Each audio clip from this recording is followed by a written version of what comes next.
ஹல்லேலூயா. நம்முடைய கர்த்தராகிய இயேசு கிறிஸ்துவின் நாமத்தினால் உங்கள் யாவரையும் வாழ்த்துகிறேன். நல்லா இருக்கீங்களா? நீங்கள் நல்லா இருக்கணும்னு, ஆவிக்குரிய வாழ்க்கையில் நல்லா இருக்கணும்னு, எல்லா விஷயங்கள்லையும் நல்லா இருக்கணும்னு உங்களுக்காக தொடர்ந்து ஜெபித்து ஆண்டவருடைய வார்த்தைகளை இவ்விதத்தில் கல்வாரி தரிசனம் என்ற இந்த நிகழ்ச்சி மூலமாக தினந்தோறும் உங்களுக்கு நாங்கள் கொடுத்து கொண்டிருக்கிறோம். எனவே நீங்களும் தொடர்ந்து இந்த நிகழ்ச்சியை பார்க்கின்றீர்களா? தேவனுடைய வார்த்தைகளை கேட்கும் பொழுது அது நமக்கு ஆறுதலை தரும், நம்முடைய ஆவிக்குரிய வாழ்க்கைக்கும் பல தெளிவுகளை கொடுக்கும். நம்முடைய நிலையை நாம் உணர்ந்து கொள்வோம். நாம் விடுவிக்கப்பட்டு மீட்கப்பட்டு ஆசீர்வதிக்கவும் படுவோம். எனவே தொடர்ந்து தவறாமல் இந்த நிகழ்ச்சியை பாருங்கள். ஆண்டவர் தரும் ஆசீர்வாதங்களை அனுபவியுங்கள். ஹல்லேலூயா. பிரியமான தேவனுடைய பிள்ளைகளே, உங்களுக்கு ஒரு நற்செய்தி. ஒவ்வொரு நாள் காலையும் தேவனுடைய புதிதான கிருபைகளை பெற்றுக்கொள்ளும்படியாக ஒரு சுருக்கமான வசன தியானத்தை அனுதின தியானம் என்னும் நிகழ்ச்சியாக நாங்கள் கொடுத்து கொண்டு வருகிறோம். டாக்டர் ஜெயபால் தமிழ் என்னும் யூடியூப் சேனல்ல ஒவ்வொரு நாளும் காலையில 7 மணிக்கு வருகிற இந்த நிகழ்ச்சியை, இது யூடியூப்ல இருக்கிறதுனால உங்களுக்கு நேரம் கிடைக்கும் போது தேவ பிள்ளைகள் நீங்க இந்த நிகழ்ச்சியை பார்த்து பயனடைய வேண்டும் என்று உங்களை கேட்டுக்கொள்கிறோம். நினைவில் வைத்துக் கொள்ளுங்க, ஒவ்வொரு நாள் காலை 7 மணிக்கும் அனுதின தியானம் டாக்டர் ஜெயபால் தமிழ் யூடியூப் சேனல்ல உங்களுக்காக பாருங்க, ஆசீர்வதிக்கப்படுங்க. 42வது சங்கீதம் 5வது வசனத்தை வாசிக்கிறேன். என் ஆத்துமாவே, நீ ஏன் கலங்குகிறாய்? ஏன் எனக்குள் தியங்குகிறாய்? என் ஆத்துமாவே,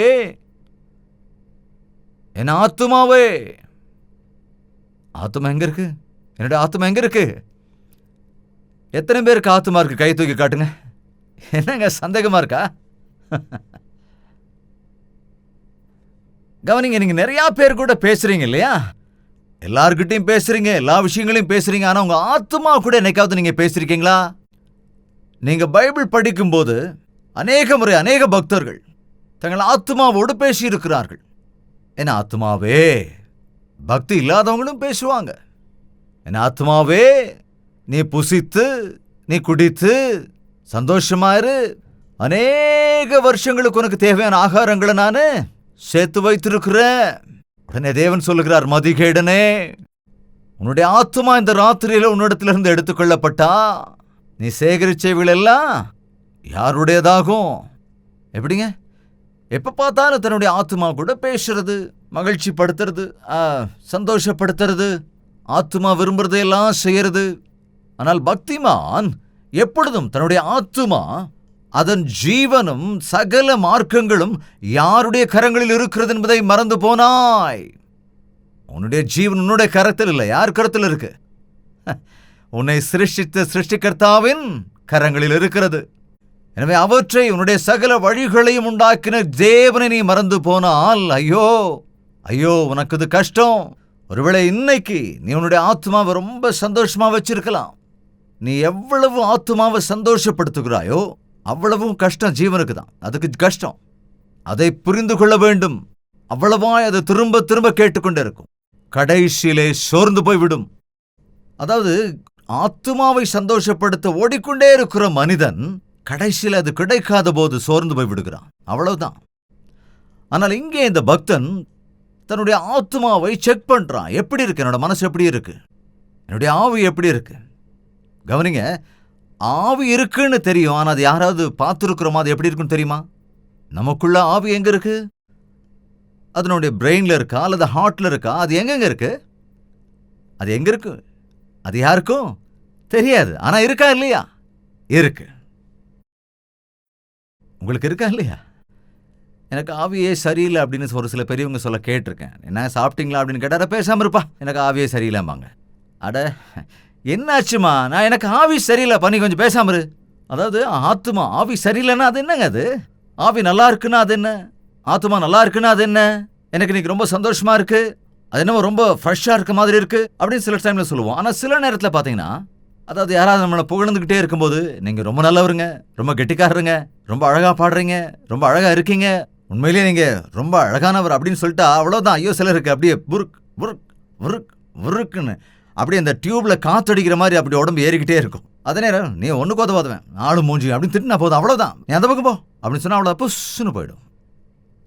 அதாவது நல்ல காற்று ஃபுல்லாக இருக்குது, இந்த சைக்கிள் டியூப்ல ஒரு ஊசியை வச்சு குத்துனா அந்த காற்று புஷ்ஷுன்னு வெளியே போகும்ல, அந்த மாதிரி புஷ்ஷுன்னு ஒட்டி போயிடுவாங்க. ரொம்ப சோர்ந்து போயிடுவாங்க. நம்மில் அநேகர் சூழ்நிலைகளினாலே, மனிதர்கள் நம்மை புகழ்கிற வார்த்தையினாலே, அந்த பாராட்டுதல்களினாலே அல்லது அவர்களுடைய மென்மையான பேச்சுகளாலே, சூழ்நிலையின் அடிப்படையில் நம்முடைய ஆத்துமா கொஞ்சம் உயர்த்தப்படும், சில வேளைகளிலே தாழ்த்தப்பட்டு விடும். ஸோ நீங்க கவனிங்க, நம்முடைய ஆத்துமா தேவனுடைய கரத்தில் இருக்கும் என்றால் எல்லா சமயத்திலுமே அது ஸ்திரமாக இருக்கும். இங்கே பக்தன் சொல்லுகிறான், என் ஆத்துமாவே நீ ஏன் கலங்குகிறாய்? கலங்கியிருக்கிற மனசு, உற்சாகம் இழந்து கிடக்கிற மனசு. நாட்களிலே நம்முடைய வாழ்க்கையில கவனிச்சா நம் மனதை சோர்வுறச் செய்கிற அநேக காரியங்களை நாம் சந்தித்து கொண்டே இருப்போம். நீ எவ்வளவோ ப்ரிப்பேர் ஆகி, நீ எத்தனையோ தடவை நல்லா ப்ராக்டிஸ் பண்ணி, எத்தனையோ விதத்திலெல்லாம் தயாராகி, நீ கரெக்டா அந்த இன்டர்வியூவுக்கு போய் கட்டாயம் நான் செலக்ட் ஆகிடுவேன் என்று நினைக்கிற வேளையில் செலக்ட் ஆகலைன்னு வச்சுக்கலாமே, அப்போ உங்களுடைய மனநிலைமை எப்படி இருக்கும்? உற்சாகம் விழுந்து போய்விடும். அதே எப்படி சோர்ந்து போயிடும். சீப்பா இனிமேல் இன்டர்வியூக்கு போக மாட்டேன் அப்படின்னு சொல்லுவாங்க, ஆனால் திரும்ப போவாங்க. அதாவது நினைத்த ஒரு காரியம் நடக்காவிட்டால், பரீட்சையில் ஃபெயில் ஆயிட்டோன்னு தெரிஞ்ச உடனே இந்த காலத்து பிள்ளைங்க மனசு எவ்வளவு சோர்வு அடைஞ்சிருது. எத்தனையோ பிள்ளைங்கள், எத்தனையோ நியூஸ்ல நம்ம பார்த்துருக்கோம், சின்ன விஷயத்துக்கு 10th ஃபெயில் ஆனதுக்காக போய் செத்து போயிடுறாங்க, ட்ரெயினில் போய் சூசைட் பண்ணிக்கிறாங்க, மேல இருந்து குடிச்சு சூசைட் பண்றாங்க. சோர்ந்து போகிற சமயங்களில், எதிர்பாராத சூழ்நிலைகள் வருகிற போது, நாம் நினையாத வேளையில திடீரென்று நம் உறவுக்காரர்கள் இறந்து போகிற போது, நம்முடைய வாழ்க்கை மீதே ஒரு விரக்தி, எதுக்காக நாம இனி வாழணும் அப்படின்னு அந்த வேதனை தாங்க முடியாம சாப்பாடு தண்ணியை கூட விட்டுட்டு அழுதுகிட்டே இருப்பாங்க சில பேர். ஒரு சில வேளைகளில் நாம் அன்எக்ஸ்பெக்டடாக ஒரு பெரிய புயலோ வெள்ளமோ வந்து வீடெல்லாம் அடிச்சுட்டு போயிட்டா, ஒரு தடவை நான் விஜயவாடாவுக்கு போயிருந்தப்போ ஜெபிக்க வந்த ஒரு அம்மா அழுதுகிட்டே இருக்கிறாங்க. என்னமான்னு கேட்டா, ஐயா என்னுடைய வீடு போயிடுச்சியா, ஏதோ புதுசா ரோடு போடுறாங்கன்னு சொல்லி எனக்கு இருந்த வீட்டை அப்படியே இடிச்சுட்டு போயிட்டாங்க, இருந்த வீடு போயிடுச்சு, நான் என்ன பண்றதுன்னு அழுறாங்க. எவ்வளவோ கஷ்டப்பட்டு சம்பாதிச்சு அந்த சின்ன வீட்டை கட்டுனா, அந்த ரோடு விரிவாக்கத்துக்காக கவர்மெண்ட்ல புல்டோசர் வச்சு அந்த வீட்டை அடிச்சுட்டு போயிட்டாங்க, அவ்வளவுதான் அடிச்சிட்டாங்க. அந்த அம்மா அப்படியே ஆத்துமா சுருங்கி சோர்வடைந்து அழுது கொண்டே வேதனையோடு நின்றார்கள். அதே போல இயற்கை சீற்றங்களினாலே உறவுகளை, ரத்த சம்பந்தங்களை சிலர் இழக்க நேரிடும் போது, ஐயோ விளையாடுவதற்காக போன சிறு பிள்ளைகள் கிணற்றில் விழுந்து விடுகிற போது, அதே போல ஸ்கூலுக்கு போகிற பிள்ளைகள் ஆக்சிடென்டிலே மறிக்கும் போது தாயின் உள்ளம் எப்படி இருக்கும்? அதை தாங்க முடியாமல் சோர்ந்து போய் விடுவார்கள். சோர்ந்து போய் இந்த நாட்களிலே இப்படிப்பட்ட நிலைமைக்கு ஆளானவர்கள் எத்தனையோ பேர் இருக்கிறார்கள். சிலர் மனோரீதியாக சோர்ந்து போயிருப்பார்கள். செய்கிற பிசினஸ்ல ஏதாவது ஒரு லாஸ் வந்துட்டா அவ்வளவுதான். சில பிசினஸ் பாத்தீங்கன்னா போனா மேல போயிடும், விழுந்தா கீழே விழுந்துடும், ஸ்டெடியா இருக்கவே இருக்காது. I mean it's not neutral. So மேலே போகும்போது குதிக்கக்கூடாது, தாழ வரும்போது அழக்கூடாது. வந்தா வருது, போனா போகுதுன்னு இருக்கணும். அதை விட்டுட்டு மேலே வரும்போது அப்படியே சந்தோஷத்தில் குதிச்சுட்டு கீழே போகும்போது சோர்ந்து போயிட்டுனா உன்னோட சந்தோஷம் எல்லாம் பறி போயிடும், அவ்வளோதான். அநேக விஷயங்களிலே மனிதர்கள் என்று சோர்ந்து கிடக்கிறார்கள். வியாபாரத்தினாலே சோர்ந்து போயிருக்கிறார்கள். இன்னும் சிலர் மனிதர்களை நம்பி சோர்ந்து போயிருக்கிறார்கள். ஐயோ நான் நம்பி மோசம் போயிட்டேன்யா, எனக்கே துரோகம் பண்ணிட்டாங்க, நம்பி கொடுத்து ஆனா என்னைய மொத்தமா ஏமாத்திட்டு போயிட்டாங்க, என்ன நம்ப வச்சு மோசம் பண்ணிட்டாங்கன்னு சொல்லி அழுகிறவர்கள் எத்தனையோ பேர் உண்டு. பணத்தை பாவம் கொஞ்சம் கொஞ்சமா சேர்த்து நிறைய சேர்க்கணும் சீட்டு போடுறவங்க கிட்ட கொடுப்பாங்க. சிலர் நாளைக்கு அந்த சீட் எடுத்து பிள்ளையுடைய கல்யாணத்துக்கோ அது பிள்ளைகளுடைய படிப்பு செலவுக்கோ அதை பயன்படுத்தலாம் நினைச்சா ஆனா மொத்தம் போயிடும். ஐயோ 5 வருஷமா கொஞ்சமா சேர்த்து வச்சனே, அது இப்போ போயிடுச்சே. அப்போ அந்த மனசுடைய நிலைமை கொஞ்சம் யோசிச்சு பாருங்களேன், சோர்ந்து போய்விடும். உங்க வாழ்க்கையில நீங்க என்னைக்காவது சோர்ந்து போயிருக்கீங்களா? ஐயா நாங்க சோர்ந்து போனதில்லை, அப்படிப்பட்ட நிலைமை எனக்கு வந்ததே இல்லைங்க, நாங்க நல்லா இருக்கோம், எப்போதும் நாங்க நல்லா தாங்க இருப்போம், அது கேரண்டி. நினைக்காதீங்க. இப்ப வரைக்கும் சோர்ந்து போகல, ஒருவேளை நாளைக்கு நடக்கலாம். இப்ப வரைக்கும் அது நடக்காததுனால அது ஏதோ உங்க கெட்டிக்காரத்தனம் நினைச்சுக்காதீங்க, அது தேவனுடைய கிருபை. என்னங்க அது? தேவனுடைய கிருபை. என்னுடைய வாழ்க்கையில நான் அநேக முறை சோர்ந்து போயிருக்கிறேன், அநேக முறை. அந்த சோர்ந்து போன அனுபவங்கள் ஒருவேளை எனக்கு இல்லாம இருந்திருந்தா என்னுடைய பிரசங்கங்களே வேற மாதிரி இருந்திருக்கும். ஏன்னா உண்மையிலே அதை பத்தின விஷயம் என்னன்னு கூட எனக்கு தெரியாது இல்லையா. ஊழியக்காரன் செய்தி கொடுக்க தயார் பண்ணுவான், ஆனா தேவன் பிரசங்கியார்களை தயார் செய்வார். அதுதான் தேவனுடைய கிருபை. ஆண்டவரிடத்திலிருந்து வருகிற வார்த்தைகள் தான் நெஞ்சை துளைக்கும். எனக்கும் மனிதனுடைய மூளையினால் வருகிற வார்த்தை மனிதனை துளைக்காது, அது பக்தியும் கிடையாதுங்க. பக்தி தேவையானது இருதயத்திற்கு. கிறிஸ்தவ பக்தி என்பது இருதயம் சம்பந்தப்பட்டது. அது மனிதனுடைய மூளையினாலோ திறமையினாலோ அறிவினாலோ வருகிற பக்தி அல்லவே அல்ல. சோர்ந்து போயிருக்கிற வேளையிலே நாம் உற்சாகம் இழந்திருக்கிற நேரத்துல, அவமானப்பட்டிருக்கிற நேரத்துல, செய்யாத தப்புக்கு தண்டனை அனுபவிக்கிற வேளையில, நாம் யூகிக்காத பிரச்சனையை சந்திக்க வரும் வேளையில நாம் சோர்ந்து போய் விடுவோம். அது ராஜாவா இருந்தாலும் ஏழையா இருந்தாலும் யாரா இருந்தாலும் மனிதன் சோர்ந்து போவது என்பது சகஜம். சூழ்நிலைகளுடைய தாக்கம் மனிதனின் மீது கட்டாயம் ஏற்படத்தான் செய்யும். ஆனால் ஒரு மனிதன் தேவனிடத்திலே நோக்கமாயிருந்தால், பக்தன் சொல்லுகிறான், என் ஆத்துமாவே நீ ஏன் கலங்குகிறாய், ஏன் எனக்குள் தேங்குகிறாய், தேவனை நோக்கி காத்திரு. ஆத்துமா கலங்குகிறதா, தியங்குகிறது, அதாவது கலங்குகிறது, கலவரப்படுகிறது. நாட்களில் அநேக வாலிப பிள்ளைகளுடைய, அதாவது அவர்கள் மனதிலே சோர்ந்து போனவர்களாயிருக்கிறார்கள், அநேக பலவீனத்தால் நிறைந்தவர்களாயிருக்கிறார்கள். அதே போல அநேக ஸ்திரீகள் கணவனால் உண்டான அவமானத்தால் வந்த வேதனையை தாங்க முடியாமல் சோர்ந்து போய் கிடக்கிறார்கள். எத்தனையோ குடும்பங்களிலே கண்ணீரும் துக்கமும் வேதனையும் இருக்கிறது. என்னுடைய கணவன் என்னை இப்படி அவமானப்படுத்துகிறார், நீங்க நம்ப முடியுமாங்க? என்னுடைய கணவர் இப்ப ஏற்பட்ட துன்மார்க்கராய் இருக்கிறார்னு சொன்னால் நம்ப முடியுமா? அதாவது சொந்த மனைவியை நிர்வாணமாக படம் எடுத்து அதை வலைத்தளங்களில் போட முயற்சிக்கிற கணவனை நாம் என்ன சொல்ல முடியும்? அப்பேற்பட்ட கணவனை நம்பி புருஷன் என்று சொல்லி தன்னுடைய வாழ்க்கையை, தன்னுடைய சரீரத்தை, தன்னுடைய எல்லாவற்றையும் அர்ப்பணிக்கிற மனைவி அப்பேற்பட்ட அவமானத்துக்கு ஆளாகும் போது அவருடைய மனது என்ன நிலைக்கு ஆளாகும்? கொஞ்சம் யோசிச்சு பாருங்களேன். அப்படிப்பட்ட குரூர கணவன்மார் இருக்கிறார்கள் நாட்களில். சில பாவப்பட்ட கணவர்களும் இருக்கிறார்கள். கோரமாக என்னுடைய மனைவி என் கண்ணெதிரிலேயே பிற புருஷனோடு நட்பாக இருக்கிறாள், எனக்கு முன்னாகவே அழைத்துக் கொண்டு வருகிறாள், என்னால என்ன ஐயா செய்ய முடியும், அவமானம் தாங்க முடியல, அவளை கொலை செய்யலாம் என்று சொன்னார். எனக்கு பிள்ளைகள் இருக்கிறார்கள் ஐயா, அவர்களுக்காக உன்னை மன்னிக்கிறேன் என்று சொன்னால் நான் வரமாட்டேன் போ என்கிறாள் என்று ஒரு சகோதரன் வந்து என் இடத்துல சொன்னான். அவனுடைய வேதனை எப்படிப்பட்டதா இருக்கும் பாருங்க. இன்றைய நாட்களில் மனிதர்கள் வரைமுறை இல்லாமலே மனிதாபிமானமற்ற நிலையில இருக்கிறார்கள். பிறரை எவ்வளவுக்கு எவ்வளவு வேதனைப்படுத்தினால் அவ்வளவுக்கு எவ்வளவு சந்தோஷமா இருக்கிற கொடூரர்கள் சாத்தானுடைய தூண்டுதலினாலே இன்று எழுகிறார்கள். இயேசு கிறிஸ்துவை மறுதலிக்கிறாயா? சமீபத்திலே ஒரு ஊழியக்காரர் அவர் ஊழியத்திற்கு போயிருக்கிறார். போய் திரும்பி வந்து பார்க்கும் பொழுது அவருடைய 3 பிள்ளைகள் கொல்லப்பட்டிருந்தார்கள்.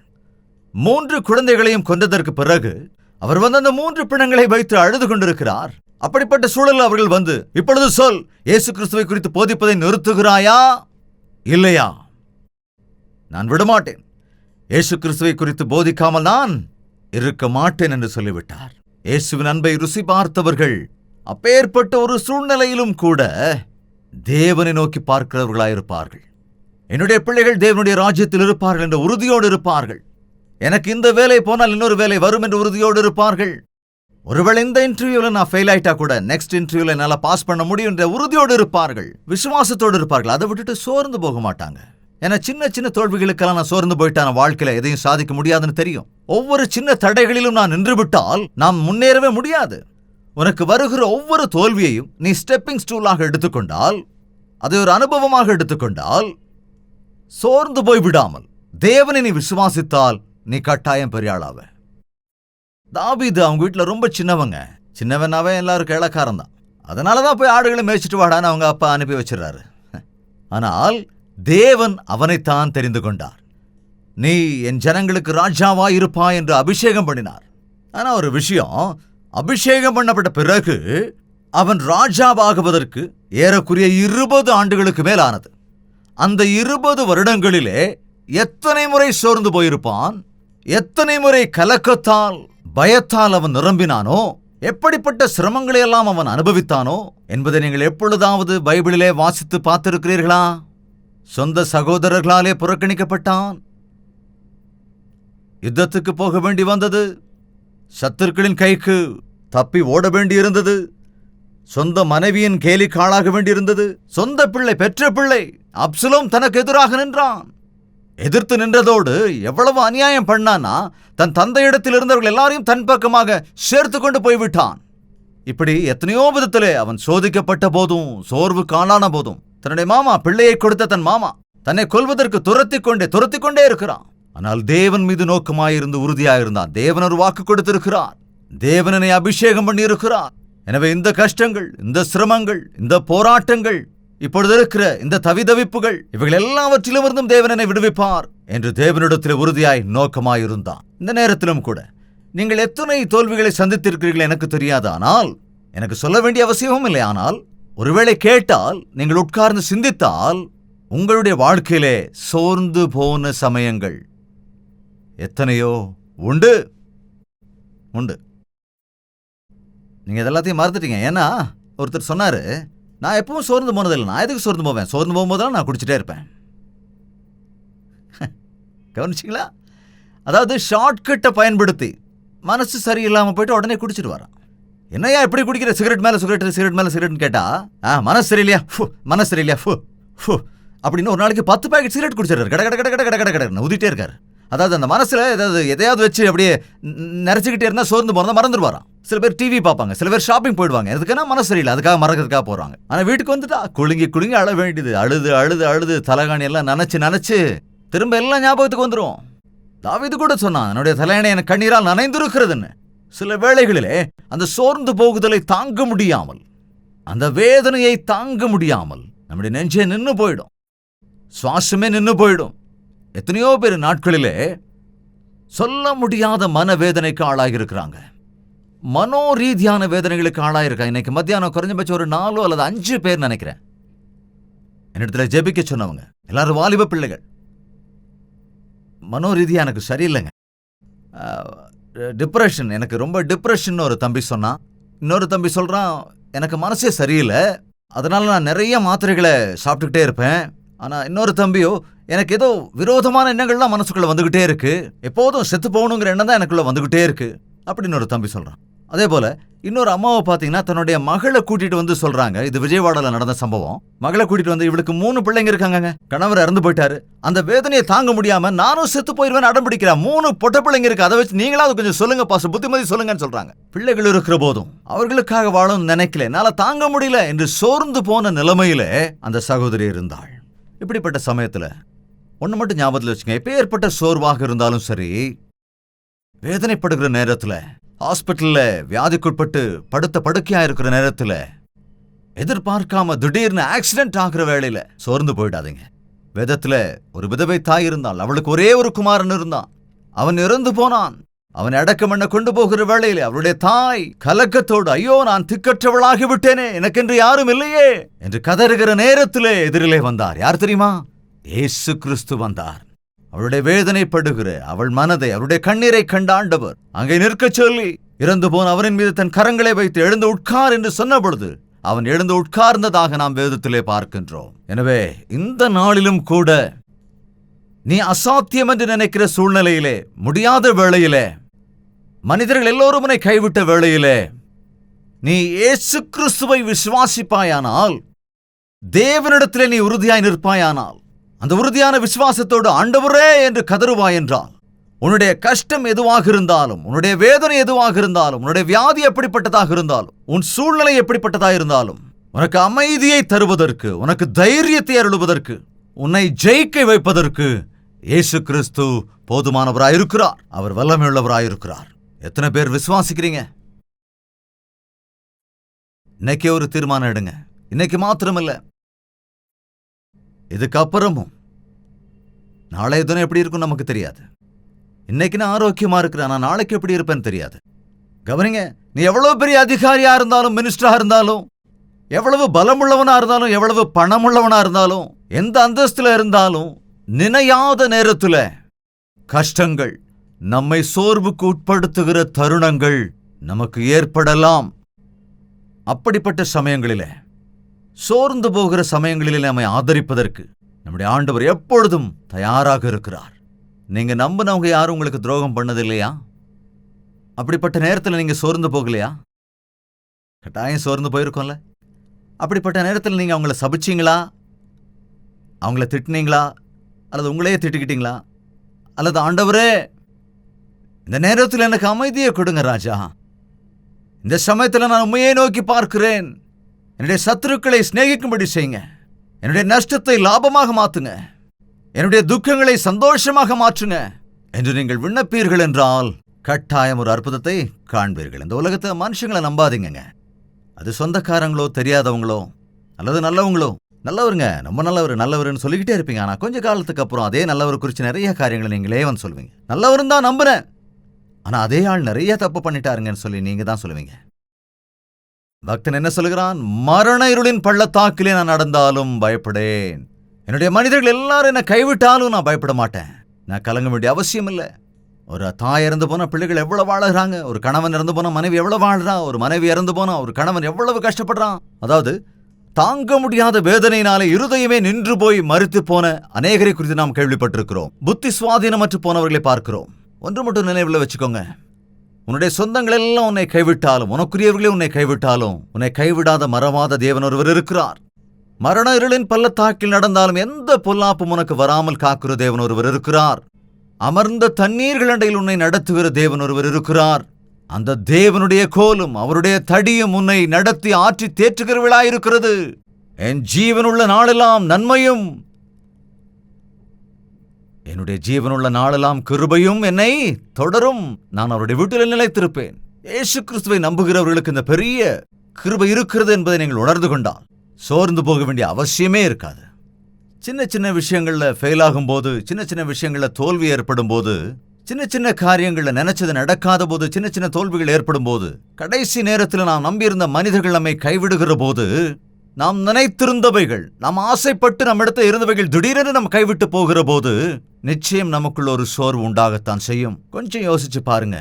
எப்பொழுதாவது உங்கள் மனசு சரியில்லாத போது, அது கலங்கி இருக்கும் போது, ஒரு கலவரத்தில் இருக்கிற போது, ஏதோ பயம் உங்களை பிடித்துக் கொண்டிருக்கிற போது, ஏதோ ஒரு திகில் உங்களை பிடித்துக் கொண்டிருக்கிற போது, அல்லது கவலை ஏற்படுகிற போது, இது என்ன, இது ஏன் நான் இப்படி இருக்கிறேன் என்று கொஞ்சம் நின்று நிதானித்து, என் ஆத்மாவே நீ ஏன் எனக்குள் கலங்குகிறாய், எனக்கு ஏன் இந்த சூழ்நிலை ஏற்பட்டது, ஓஹோ அவர்கள் இதை சொன்னதினாலா, ஓஹோ எனக்கு இது நடந்ததினாலா, ஆஹா இதனால் தானா என்று நீங்கள் அதை டயக்னோஸ் பண்ண முடிந்தால், கவனிங்க, உங்களுடைய அந்த வேதனையை, உங்களுடைய அந்த கலக்கத்தை, உங்களுடைய அந்த கலவரத்தை, உங்களுக்குள்ள அந்த பயத்தை, அந்த சோர்வை முழங்கால் படியிட்டு, ஆண்டவரே என்னுடைய நிலைமை இப்படி இருக்கிறது என்று நீங்கள் சொல்லும் போது, நீங்கள் ஜெபிக்கும் பொழுது அந்த சூழ்நிலையிலிருந்து அவர் உங்களை விடுவிப்பார்.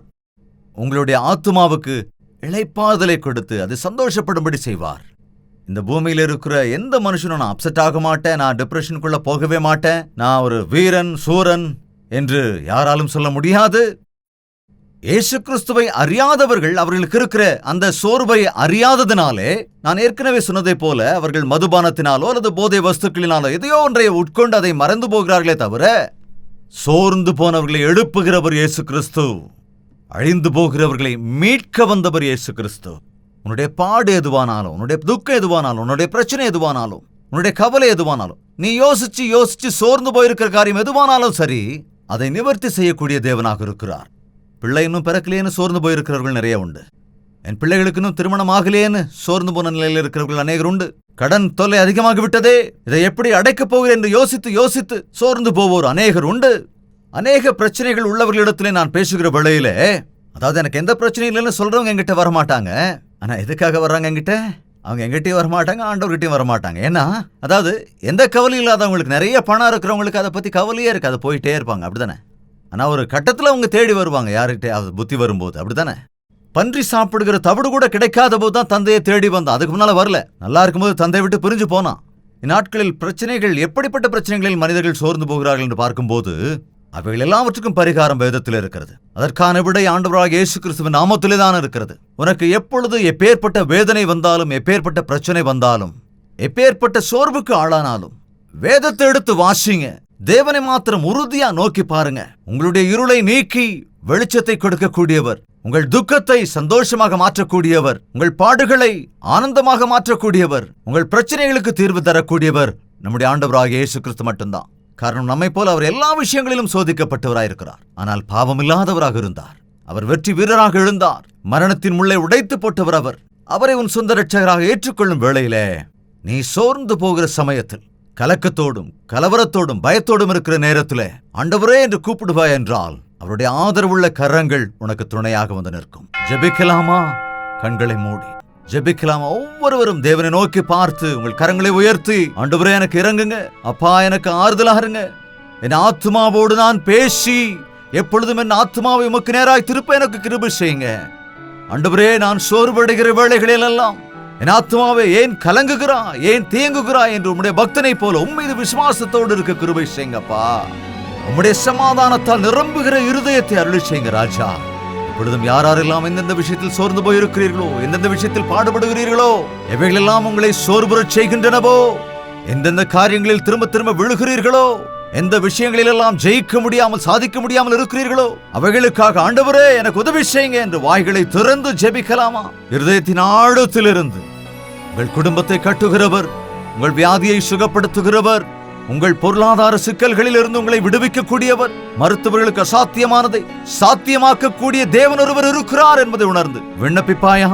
நீ நம்பி இருக்கிற தேவன் எவ்வளவு பெரியவர் என்பதை உணர்ந்து கொள். உனக்காக தம் ஜீவனையே கொடுத்த ஆண்டவர் இயேசு, அவருடைய அன்பை ஒரு நிமிஷம் சிந்தித்து பார். உன்னை தொட வேண்டும் என்று, உன்னை குணப்படுத்த வேண்டும் என்று, உன்னை பலப்படுத்த வேண்டும் என்று, உன் பட்சமாய் நின்று உன் விரோதிகளோடு யுத்தம் செய்வதற்காக அவர் தயாராக இருக்கிறார். நீ அவரை அழைத்து பார். ஆண்டவரே, நீர் எனக்கு சிநேகிதராய் இருங்கப்பா. ஆண்டவரே, நீரே எனக்கு இரட்சகராய் இருங்கப்பா. நீரே எனக்கு எஜமானராய் இருங்க ராஜா. நீர் என்னை தொட்டால் என் எல்லா சோர்வுகளும் என்னை விட்டு நீங்குமே.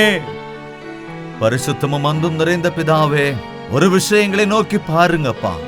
எத்தனையோ தருணங்களில் எங்களை அறியாமலே நாங்கள் சோர்ந்து போய் விடுகிறோமே, உற்சாகம் இழந்து போய் விடுகிறோமே, கலங்கி போகிறோமே ராஜா.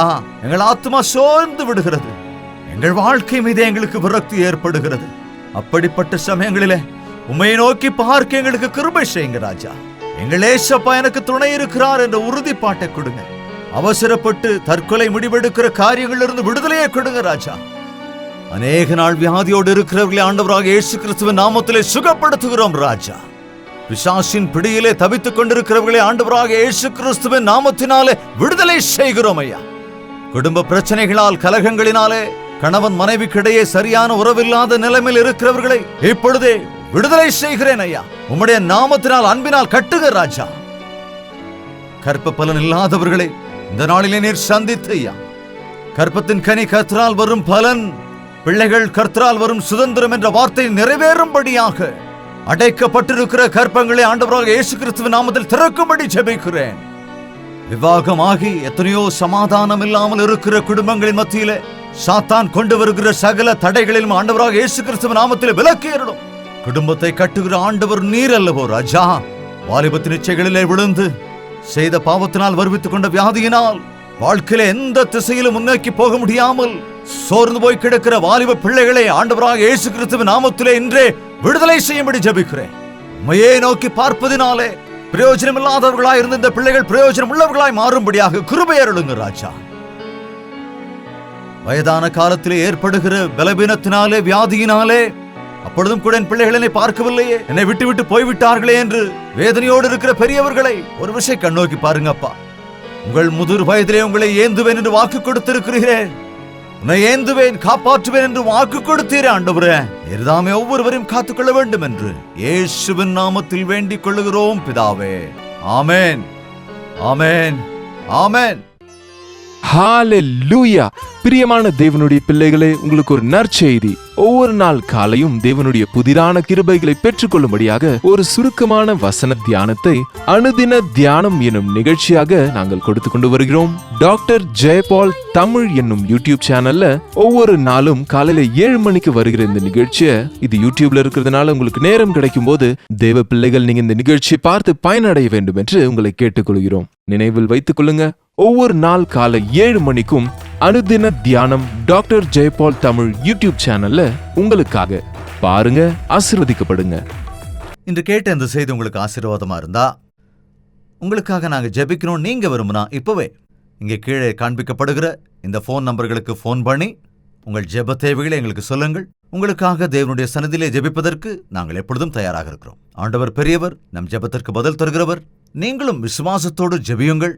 தேவனுடைய அற்புத காரியங்களை உங்கள் வாழ்க்கையில் காண்பீர்கள். தேவனுக்கு சித்தமானால் மறுபடியும் சந்திக்கலாம். அதுவரைக்கும் தேவனுடைய மகா கிருபை உங்களுக்கு துணையாயிருப்பதாக. உங்கள் தேவைகள் எல்லாவற்றையும் நீங்கள் எழுத வேண்டிய முகவரி ஜெயபால் ஃபவுண்டேஷன்ஸ், இலக்கம் 29, new colony road, Velachery, Chennai 6,42,00,000.